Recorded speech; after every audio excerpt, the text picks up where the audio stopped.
नमस्कार दोस्तों, आप सभी का स्वागत है जे जे ऑनलाइन स्टडी में। तो दोस्तों, आज के इस वीडियो लेक्चर में हम लुसेंट जीके बुक का एक महत्वपूर्ण अध्याय सिंधु सभ्यता से संबंधित जितने भी महत्वपूर्ण टॉपिक हैं उन सभी टॉपिक को हम लोग इस वीडियो के माध्यम से पढ़ेंगे। तो चलिए दोस्तों, वीडियो को स्टार्ट करते हैं और इन अध्याय को अच्छे से समझते हैं। इस अध्याय का जो सबसे पहला प्रमुख बिंदु है, रेडियो कार्बन C14 जैसे विश्लेषण पद्धति के द्वारा सिंधु घाटी सभ्यता की सर्वमान्य तिथि 2350 ईसा पूर्व से 1750 ईसा पूर्व मानी गई है।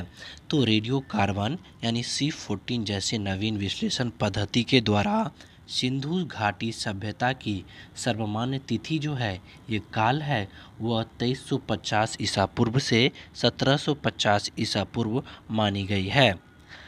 अगला जो प्रमुख बिंदु है वह है सिंधु सभ्यता की खोज 1921 ईस्वी में राय बहादुर दयाराम साहनी ने की। तो सिंधु सभ्यता की खोज 1921 ईस्वी में राय बहादुर दयाराम साहनी ने की थी। अगला प्रमुख बिंदु है सिंधु सभ्यता को आर्ध ऐतिहासिक काल अथवा कांस्य युग में रखा जा सकता है। तो सिंधु सभ्यता को आर्ध ऐतिहासिक काल अथवा कांस्य युग में रखा जा सकता है। अगला जो प्रमुख बिंदु है, इस सभ्यता के प्रमुख निवासी द्रविड़ और भूमध्य सागरीय थे। इस सभ्यता यानी सिंधु सभ्यता के प्रमुख जो निवासी थे वह द्रविड़ और भूमध्य सागरीय थे।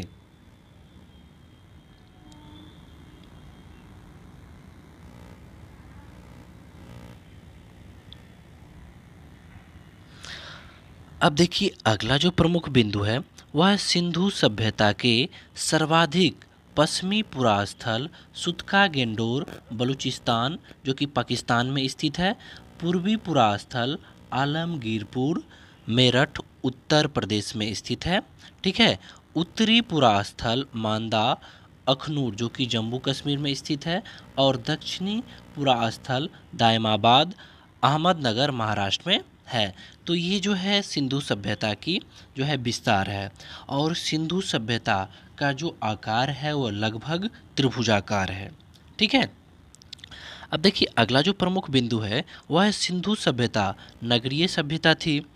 सिंधु सभ्यता से प्राप्त परिपक्व अवस्था वाले स्थलों में केवल 6 को ही बड़े नगरों की संज्ञा दी गई है।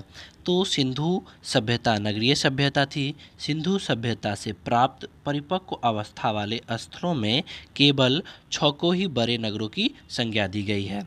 ये है मोहनजोदड़ो, हड़प्पा, गनवारीवाला, धोलावीरा, राखीगढ़ी और कलिबंगा।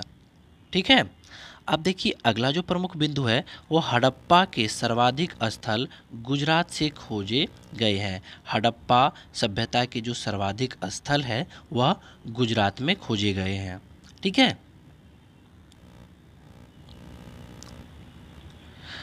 अगला जो प्रमुख बिंदु है वह है लोथल और सुतकोटदा सिंधु सभ्यता का बंदरगाह था। लोथल और सुतकोटदा सिंधु सभ्यता का बंदरगाह था। ठीक है, अब देखिए, अगला जो प्रमुख पॉइंट है वह है जुते हुए खेत और नक्काशीदार ईंटों के प्रयोग का साक्ष्य कलिबंगन से प्राप्त हुआ है। तो जुते हुए खेत और नक्काशीदार ईंटों के प्रयोग का साक्ष्य कलिबंगन से प्राप्त हुआ है। अगला जो प्रमुख बिंदु है वह है मोहनजोदड़ो से मिले अन्नागार शायद सिंधु सभ्यता की सबसे बड़ी इमारत थी। मोहनजोदड़ो से मिले अन्नागार शायद सिंधु सभ्यता की सबसे जो है बड़ी इमारत थी। ठीक है, अगला जो प्रमुख बिंदु है वह है मोहनजोदड़ो से मिला स्नानागार एक प्रमुख स्मारक है। मोहनजोदड़ो से मिला जो स्नानागार एक प्रमुख स्मारक है जो 11.88 मीटर लंबा, 7 मीटर चौड़ा है। ठीक है, ये 11.88 मीटर लंबा और 7 मीटर चौड़ा है। अब देखिए, अगला जो प्रमुख बिंदु है वह है अग्निकुंड लोथल और कलिबंगा से मिले हैं। ठीक है, अग्निकुंड जो है वह लोथल और कलिबंगा से प्राप्त हुए हैं, मिले हैं।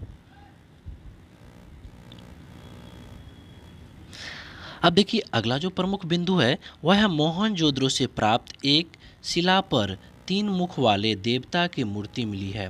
मोहनजोदड़ो से प्राप्त एक शिला पर 3 मुख वाले देवता की मूर्ति मिली है। इनके चारों ओर हाथी, गेंडा, चीता और भैंसा थे। इनके चारों ओर ये जो शिला मिले हैं उनके चारों ओर हाथी, गेंडा, चीता और भैंसा थे। ठीक है। अब देखिए अगला जो प्रमुख पॉइंट है वह है हड़प्पा की मोहरों में एक श्रृंगी पशु का अंकन मिलता है।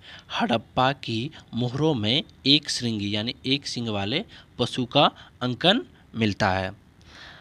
अगला जो प्रमुख पॉइंट है वह है मोहनजोदड़ो से एक नर्तकी की कांस्य की मूर्ति मिली है। मोहनजोदड़ो से एक नर्तकी की कांस्य की मूर्ति जो है वह प्राप्त हुई है। अब देखिए अगला जो प्रमुख बिंदु है वह है मनके बनाने के कारखाने लोथल और चौहंदरो में मिले हैं। मनके बनाने के कारखाने जो है वह लोथल और चौहंदरो में मिले हैं। अगला जो प्रमुख बिंदु है वह है सिंधु सभ्यता की लिपि भाव चित्रात्मक है। सिंधु सभ्यता की जो लिपि है वह भाव चित्रात्मक है। यह लिपि दाएं से बाईं ओर लिखी जाती है। यह लिपि जो है वह दाईं से बाईं ओर लिखी जाती है। ठीक है।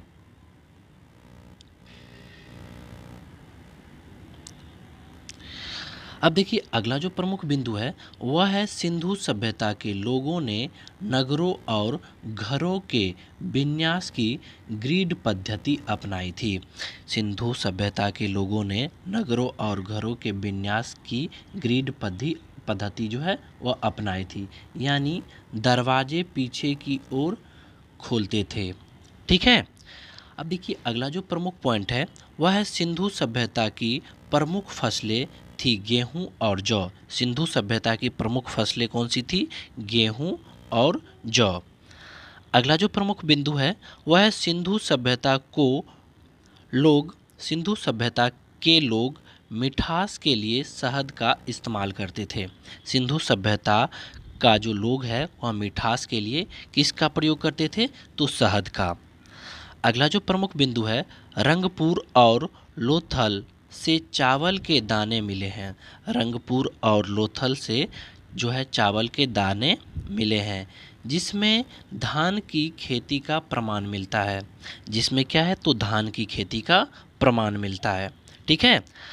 अब देखिए अगला जो प्रमुख बिंदु है वह है सरकोटदा, कलिबंगा और लोथल से सिंधुकालीन घोड़ों के अस्थि पंजर मिले हैं।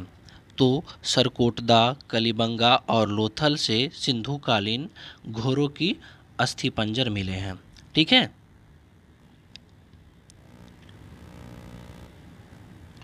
अब देखिए अगला जो प्रमुख पॉइंट है वह है तौल की इकाई 16 की अनुपात में थी। तो सिंधु सभ्यता के टाइम में जो तौल की इकाई थी वह 16 की अनुपात में थी। ठीक है। अब देखिए अगला जो प्रमुख बिंदु है वह है सिंधु सभ्यता के लोग यातायात के लिए बैलगाड़ी और भैंसा गाड़ी का इस्तेमाल करते थे।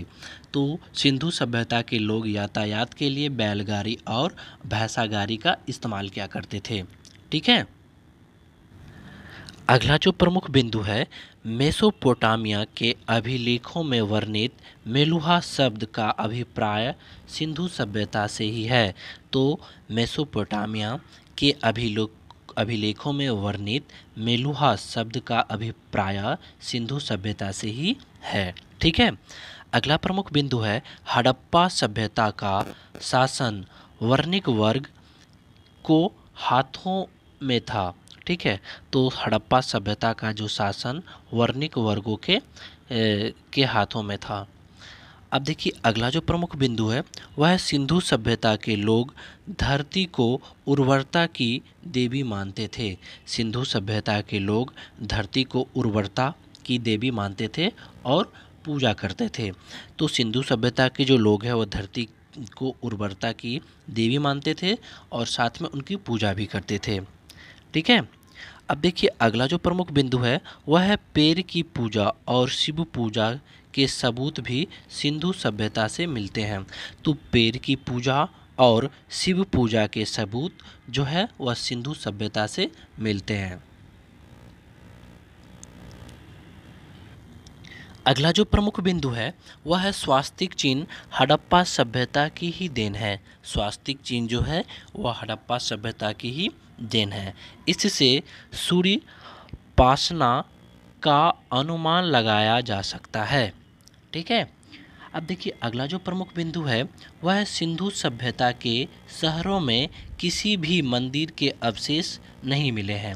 तो सिंधु सभ्यता के शहरों में किसी भी मंदिर का अवशेष नहीं मिला है। ठीक है। अगला जो प्रमुख बिंदु है वह है सिंधु सभ्यता में मातृ देवी की उपासना होती थी। सिंधु सभ्यता में मातृ देवी की उपासना होती थी। ठीक है। अगला जो प्रमुख बिंदु है वह है पशुओं में कुबर वाला सांड इस सभ्यता को लोगों के लिए पूजनीय था।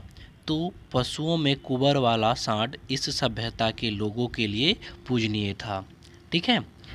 अगला जो प्रमुख बिंदु है वह है सिंधु सभ्यता के लोग सूती और ऊनी वस्त्रों का इस्तेमाल करते थे।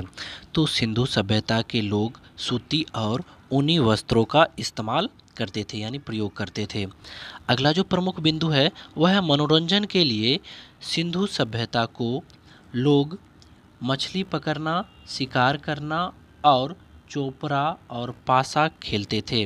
तो मनोरंजन के लिए सिंधु सभ्यता के लोग मछली पकड़ते थे, शिकार करते थे, चोपड़ा और पासा खेलते थे। अब देखिए अगला जो प्रमुख बिंदु है वह है कलिबंगा, एकमात्र ऐसा हड़प्पा कालीन स्थल था जिसका निचला शहर भी किले से घिरा हुआ था। तो कलिबंगा एकमात्र ऐसा हड़प्पा कालीन स्थल था जिसका निचला शहर भी जो है वह किला से ही घिरा हुआ था। ठीक है। अब अगला जो प्रमुख बिंदु है वह है सिंधु सभ्यता के लोग तलवार से परिचित नहीं थे। सिंधु सभ्यता के जो लोग थे वह तलवार से परिचित नहीं थे क्योंकि तलवार का जो है अवशेष अभी तक प्राप्त नहीं हुआ है। अगला जो प्रमुख बिंदु है वह है पर्दा प्रथा और वेश्या वृत्ति सिंधु सभ्यता में प्रचलित थी। तो पर्दा प्रथा और वेश्यावृत्ति सिंधु सभ्यता में प्रचलित थी।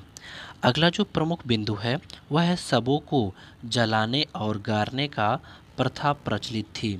तो सिंधु सभ्यता में शवों को जलाने और गाड़ने की प्रथा प्रचलित थी। हड़प्पा में शवों को दफनाने जबकि मोहनजोदड़ो में जलाने का प्रथा थी। लोथल और कलिबंगा में काफ़ी युग्म समाधि भी मिली है। ठीक है।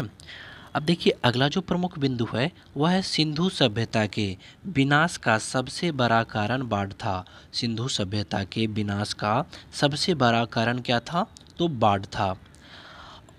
अगला जो प्रमुख बिंदु है वह है आग में पकी हुई मिट्टी को टेराकोट कहा जाता है। आग में पकी हुई मिट्टी को टेराकोट कहा जाता है। तो दोस्तों इस वीडियो में इतना ही, और अगर आपको ये वीडियो पसंद आए तो वीडियो को लाइक और चैनल को सब्सक्राइब जरूर कर ले। मिलते हैं नेक्स्ट वीडियो में, तब तक के लिए जय हिंद।